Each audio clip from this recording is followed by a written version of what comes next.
C'est aussi penser à utiliser certaines altérations des modes. Par exemple, vous avez un mode. Pourquoi pas baisser. Dans un mode, il y a des notes mobiles.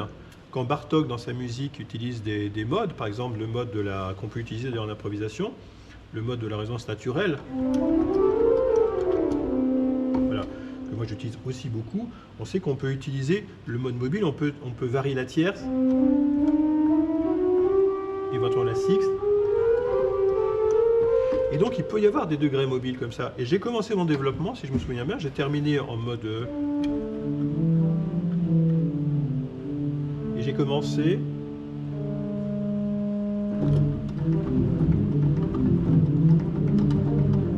Donc ça finit par faire ce mode-là. Voilà. Donc voilà, on peut penser par mode, on peut penser à un accord classique, hein.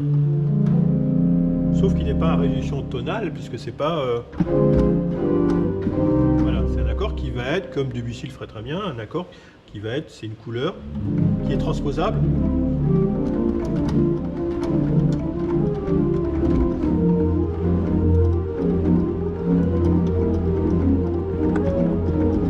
Voilà. Mais vous avez vu que j'ai toujours le même accord, c'est cet accord. Mais en même temps, il n'y a rien de plus aussi qui est agaçant quand on improvise de rester bloqué sur quelque chose. On peut faire des accords rythmiques comme ça et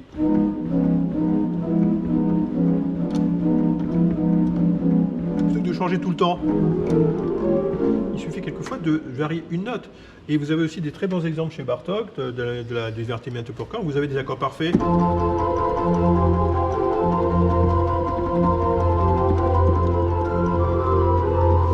Et à l'intérieur, vous avez un accord parfait. Vous avez plein de dispositions autour de cet accord parfait. Et donc, c'est ces notes mobiles des modes qu'on peut vraiment utiliser. Alors évidemment, ça demande de connaître aussi les modes anciens. Les modes, donc les modes de Ré, les modes doriens, les modes phrygiens. Parce que là, j'ai utilisé effectivement au début, il se trouve que le thème est dorien.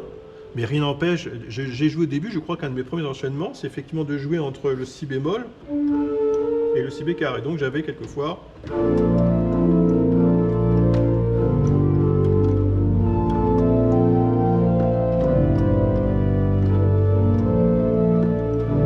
Voilà. S'il y a une caractéristique vraiment de la musique française, pas que française, mais en tout cas qu'on connaît chez Claude Lejeune, la musique de la Renaissance par exemple, c'est justement ce jeu entre...